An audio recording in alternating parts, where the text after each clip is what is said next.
8. Hello, मैं हूं तुम्हारा दोस्त विष्णु। कैसे हो तुम? मैं ठीक नहीं हूं यार। हुआ क्या कि आज ना हमारे यहाँ एक फुटबॉल मैच था, लेकिन मुझे आप लोगों को कहानी सुनाने यहाँ आना था। मैंने पहले ही बोल दिया था कि भाई मेरा नाम लिस्ट में मत डालना, मैं नहीं आऊंगा आज के मैच में। तो उन लोगों ने बोला कि अरे नहीं नहीं, हम आपका नाम सिर्फ इमरजेंसी प्लेयर की लिस्ट में डाल के रखते हैं, अपनी टीम का मोरल बूस्ट करने के लिए। आप मैच मत खेलना, डोंट वरी। अब उस वक्त तो बोल दिया था, तो मैंने बोला ठीक है लिख लो नाम। उन लोगों ने लिख लिया। अब मैच के समय लफड़ा हो गया। पता है क्या, वो भोलेनाथ है ना, हमारी टीम के सेंटर फॉरवर्ड है, उनके बेटे का पेट खो गया, गणेश जी का चूहा। अब गणेश जी ने उधर रो रो के जो रायता फैलाया ना घर पे। अब शिव जी बोले कि भाई सॉरी मैं मैच नहीं खेलूंगा, मेरे को गणेश का चूहा खोजने जाना है। वो निकल लिए चूहा खोजने। अब पूरा मैच मेरे सर पर आ गया। टीम आके खड़ी हो गई। उन्होंने कहा हार जाएंगे तो बहुत बेइज्जती होगी, अच्छा लगेगा आपको। अब अपनी टीम को हारते हुए तो कोई नहीं देख पाता है ना, तो मुझे मैच खेलना पड़ा और एज यूजुअल हम मैच जीत गए। तो मुझे कांग्रेचुलेट कर सकते हो। Thank you thank you thank you. इतना पेन हो रहा है ना थाई में, इसीलिए हमारे बड़े बुजुर्ग बोलते हैं कि कोई भी गेम खेलने के पहले भाई थोड़ा वार्म अप कर लो। मैंने इतने दिन से कोई मैच खेला नहीं था, आज एकदम से जाके टूट पड़ा। बहुत पेन हो गया थाईज में। इतना दर्द मेरे को आखिरी बार तब हुआ था जब मैंने कालिया का बैंड बजाया था। अच्छा, कालिया के बारे में मैंने आपको बताया नहीं है क्या? ओ सॉरी सॉरी, कोई बात नहीं, आज कालिया की कहानी ही सुन लेते हैं। चलिए तो आज हम सुनते हैं कालिया मर्दन की कहानी। आज से कई हजार साल पहले की बात है, जब मैं कृष्ण का अवतार लेकर इस धरती पर आया था। उस समय की एक बोरिंग सी दोपहर थी। सब अपने अपने काम में बिजी थे और मेरी मम्मा यशोदा ने मुझे सो जाने का इंस्ट्रक्शन दिया था। पता है क्यों? ताकि मैं उनको अपने साथ खेलने के लिए बोल बोलकर डिस्टर्ब ना करूं और वो अपना घर का काम पूरा निपटा सके। खैर, मम्मा ने बोला था तो मैं सोने तो चला गया, लेकिन एक्चुअली ना मुझे नींद आ नहीं रही थी। तो मैंने क्या किया, चुपके से अपने बेड पर तकिए लगाकर उसको चादर से ढक दिया। मुझे पता है आप सब भी ये करते हो कभी कभी, है ना? तो मैंने बिस्तर पर तकिए लगाकर चादर से ढक दिया ताकि मम्मा को लगे कि मैं सो रहा हूं। और फिर धीरे से टेबल के नीचे से मैंने अपनी गेंद उठाई और खिड़की से जंप मारकर गायब। कृष्ण अवतार में ना मैं गोकुल में पला बड़ा। गोकुल मेरा गांव। वहां मेरे ढेर सारे दोस्त हुआ करते थे। ढेर सारे मतलब ढेर सारे। उस दिन मैंने अपने सारे दोस्तों से खेलने चलने के लिए कहा। पता नहीं उस दिन सबको क्या हो गया था, किसी का मूड नहीं था, कोई खेलने नहीं आ रहा था सिवाय राधा के। राधा मेरी बीएफएफ थी। अरे आप ही लोग बोलते हो ना बेस्ट फ्रेंड फॉरएवर। हाँ, she was my best friend at that point of time. कई बार जब कोई मेरा साथ नहीं देता, राधा मेरी हेल्प करती थी। कई बार तो मेरी शरारतों के लिए वो मुझे मेरी मम्मा से डांट भी खिलवा देती थी। तब मैं बहुत गुस्सा हो जाता था, लेकिन मुझे मनाने के लिए वो माखन और दही भी तो लेकर आती थी। What a sweet friend Radha was. उस दिन भी राधा ही अकेले आई मेरे साथ खेलने। हम दोनों चुपके से यमुना नदी के किनारे वाले ग्राउंड पर खेलने चले गए और मेरी गेंद से खेलने लगे। मुझे गेंद को जोर से किक करने में बहुत मजा आता था। मुझे पता है तुम लोगों को भी आता है, लेकिन भाइयों जिसको गेंद के पीछे भागना पड़ता है ना, उसको मजा नहीं आता है, उसको बहुत गुस्सा आता है। राधा को भी गुस्सा आता था और उसने मुझे पहले से वार्न कर दिया था कि काना बॉल दूर नहीं जानी चाहिए, दूर गई ना तो मैं नहीं खेलूंगी। इसलिए मैं ना काफी कंट्रोल करके अपने हिसाब से धीरे किक मार रहा था। और धीरे किक मारते मारते थोड़ी देर के बाद मैं भूल गया कि मैं अभी कृष्ण के अवतार में एक बच्चा हूं। सडनली ना मैंने विष्णु वाली किक मार दी। अब पता नहीं उस दिन किसकी किस्मत खराब थी, गेंद की, राधा की, मेरी या कालिया नाग की। यहां से एंट्री होती है कहानी के विलन मिस्टर कालिया नाग की। पता है कालिया नाग के एक नहीं पूरे 100 सर थे और वो अपने 100 सिरों से यमुना के पानी में अपना जहर उगलता था। और इतना ही नहीं, इतना पॉजिटिव था कि जो भी यमुना से पानी लेने जाता, कालिया उसको अपना शिकार बनाकर खा जाया करता था। तो इधर मैंने जोर से किक मारी और उधर गेंद सीधी गई शू ठपाक यमुना नदी के अंदर। बेचारी राधा, गेंद जब यमुना नदी में गिरी तो डर के मारे कांपने लगी। एक तरफ उसको कालिया नाग का फनफनाता हुआ चेहरा याद आया, दूसरी तरफ उसको यशोदा मैया का तनतनाता हुआ चेहरा याद आया। यशोदा मम्मा मेरे साथ उसको भी डांटती ना कि तू कान्हा के साथ खेलने गई क्यों। उसने बोला कन्हैया बॉल छोड़ो और घर चलो। पर काफी दिन से ना मेरी लाइफ में कुछ एडवेंचर हुआ नहीं था, तो मैंने सोचा एक ट्रिप मार ही देते हैं। एक ही सेकंड में मैंने डिसाइड कर लिया कि आज कालिया नाग की बैंड बजा ही देता हूं। मैंने राधा से कहा मैं बस 5 मिनट में आया। इसके पहले की राधा मुझे रोकती, मैंने एक लंबी दौड़ लगाई यमुना की तरफ और सीधा शू ठपा यमुना नदी में डाइव मार दी। मैं सीधे जाकर गिरा कालिया नाग के महल में। अभी मैं इधर उधर देखकर महल की खूबसूरती का अंदाज लगा ही रहा था कि उससे पहले कालिया को पता चल गया मेरे आने का और वो गुस्से से फुफकारता हुआ अपने 100 सिरों के साथ वहां आ धमका। सच बताऊं, कालिया को लोग जितना भयानक बताते थे ना, वो उससे भी कहीं ज्यादा भयानक और ताकत वाला था और मुझे पता नहीं था।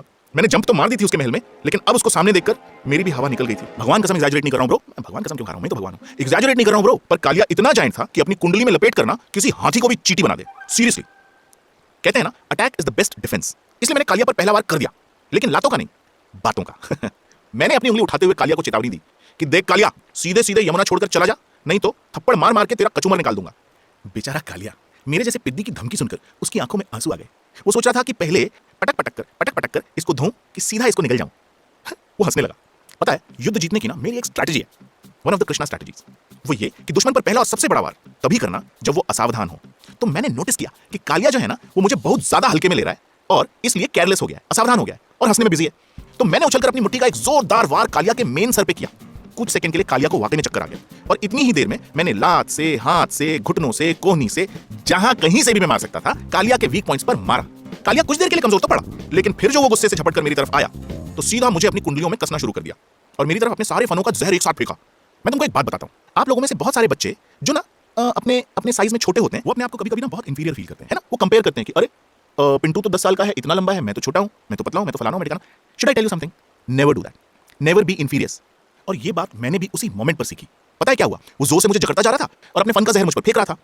अब चूंकि मैं एक नन्हा सा छोटा सा बच्चा था, मैंने फटाक से स्लिप मारी और नीचे की तरफ पहुंच गया। बेचारे कालिया का कितना लीटर जहर वेस्ट हो गया। सुपर फ्रस्ट्रेट हो गया वो भाई। हाँ, फिर मैंने अपने बलराम भैया से रेसलिंग के जितने दांव पेच सीखे थे ना, सारे कालिया पर अप्लाई कर दिए। जो ठोका उसको। फिर कालिया नीचे की तरफ मेरे पर अटैक करने आया। जब वो नीचे की तरफ मेरे ऊपर अटैक करने आया, मैं जंप मार के सीधा महल के जो पिलर थे ना, उन पर चढ़ गया और वहां से जंप मार के कालिया के सर पर छलांग लगा दी। और जो भी चीज हाथ में आई, उसी से कालिया के सारे सर ठोकता बजाता गया। कालिया के सर भन्नाने लगे, चकराने लगे। कालिया चकराकर गिर पड़ा। तभी ना कालिया की पूरी फैमिली वहां आ गई। कालिया की काफी सारी पत्नियां थी ऑफ कोर्स, और उनको यह एहसास हो गया था कि मैं कोई साधारण बच्चा नहीं हूं। इसलिए उन्होंने मेरे सामने हाथ जोड़कर कालिया को छोड़ देने की प्रार्थना की।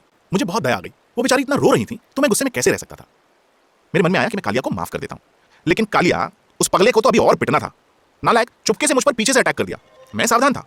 यार, मुझे दुनिया चलानी होती है ना, तो छोटी सी मिस्टेक भी मैं अफोर्ड नहीं कर सकता। इसलिए जैसे ही कालिया ने मुझ पर अटैक किया ना, रिवर्स जंप लेकर मैं पहुंच गया वापस उसके सर पर। उसका सर पहले से ही जख्मी और भंड हुआ पड़ा था और मैंने अपना डांस शुरू किया।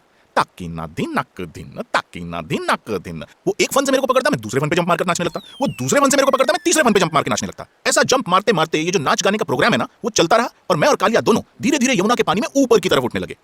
और ऐसे पानी में उठते उठते आखिर में कालिया का जो 100 सर वाला फन था ना, वो पूरा पानी के बाहर दिखाई देने लगा।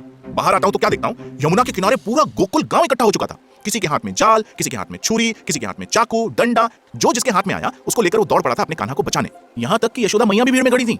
थैंक गॉड मैं सही समय पर बाहर आ गया। भाई मैं थैंक गॉड क्यों बोल रहा हूं, नीचे तो गॉड है। चलो कोई नहीं, ये वाला थैंक्स ब्रह्मा जी और शिव जी के अकाउंट में चला जाएगा।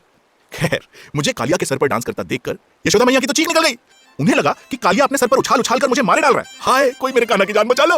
वो तो नंद बाबा ने सीन में करेक्शन किया। उन्होंने अपनी स्टाइल में यशोदा मैया को समझाया, hello hello Yashoda, hello, it is not the Kanha whose life needs to be saved, but rather it is the Kaliya Naag whose life is endangered. Look carefully. तब गांव वालों ने देखा कि एक्चुअली मैं उछल उछल कर कालिया नाग का भुरकस बना रहा हूं। ये लोग ना बच्चे लोग का अंडर एस्टिमेट करते हैं। बहरहाल ये देखकर गोकुल वाले खुशी से उछल पड़े। वे भी मेरे साथ नाचने लगे। मैं कालिया के सर पर लगातार नाच रहा था और कालिया बेचारे का सर भन्ना रहा था। फाइनली उसने हार मान ली और मुझसे रिक्वेस्ट करने लगा कि मैं उसे छोड़ दूं। और मैंने भी उसे काफी सबक सिखा दिया था, तो उसे मारकर क्या करता, क्यों बच्चे की जान लेना। बस मैंने उसे वार्निंग दी कि भाई अपनी फैमिली को समेट और यमुना से कहीं दूर निकल जा जहां पर कोई आबादी ना हो। कालिया मुझसे डर चुका था, तो ऑब्वियसली वो मेरे इंस्ट्रक्शन फॉलो करना चाहता था, लेकिन उसकी एक प्रॉब्लम थी। अगर वो यमुना नदी से बाहर निकलता तो उसका एक बहुत बड़ा दुश्मन गरुड़ उसे खा जाता। ये तुम गरुड़ को जानते हो ना? अरे गरुड़ रे, वो बहुत बड़ा एक ईगल नहीं होता है, वो उसको ना सांप खाना बहुत पसंद है। क्या है, उस जमाने में नूडल्स नहीं होते थे ना, तो वो नूडल का मजा लेता था सांप को खाने में। ऐसा होता था। उसने पहले भी एक दो बार कालिया पर ट्राई किया था, वो तो कालिया बच गया नदी के अंदर जाके। तो कालिया को ना गरुड़ का नूडल नहीं बनना था, तो उसने मेरे से रिक्वेस्ट की। मैंने कहा सुन भाई, तेरे सर पर इतना जो मैंने डांस किया है ना, उससे मेरे पैरों के इतने टैटू बने ना तेरे सर पर, तू जाकर एक बार मिरर पे देख और इन निशानों को देखकर गरुड़ तुझे कुछ नहीं कहेगा। पता है क्यों? क्योंकि Garuda is one of my best friends. तो फिर कालिया अपनी फैमिली के साथ यमुना नदी से दूर कहीं शिफ्ट हो गया। तो इस तरह मैंने गोकुल वालों को कालिया के डर से मुक्ति दिलाई। लेकिन यशोदा मैया के डर से मुझे किसी ने मुक्ति नहीं दिलाई, ना नंद बाबा ने, ना मेरी बेस्ट फ्रेंड राधा ने। उस दिन पहले तो मैया ने मुझे बहुत जोर से गले लगाया, फिर उसके बाद जो धोया, मैं 1 महीने तक घर से बाहर नहीं निकला। लेकिन वो इसलिए क्योंकि मैया मुझसे बहुत प्यार करती है। भोली मेरी मैया। वैसे सबकी मम्मियां इतना प्यार करती हैं अपने बच्चों से, जैसे मेरी यशोदा मैया थी, है कि नहीं? तो कालिया नाग का किस्सा यही होता है खत्म। अगली बार अगला किस्सा। वैसे मैंने सोचा था आज तुमसे और भी बहुत सारी बात करूंगा, लेकिन ना मेरा टाइम हो रहा है। आज ना मैंने ब्रह्मा जी से अपॉइंटमेंट लिया है। मैं उनसे शाही पनीर बनाना सीखने वाला हूं। उन्हीं से सीखूंगा ना, क्योंकि सब कुछ बनाने वाले तो वही हैं। तो चलो फिर मिलते हैं अगली बार। तब तक के लिए टेक केयर, बाय बाय।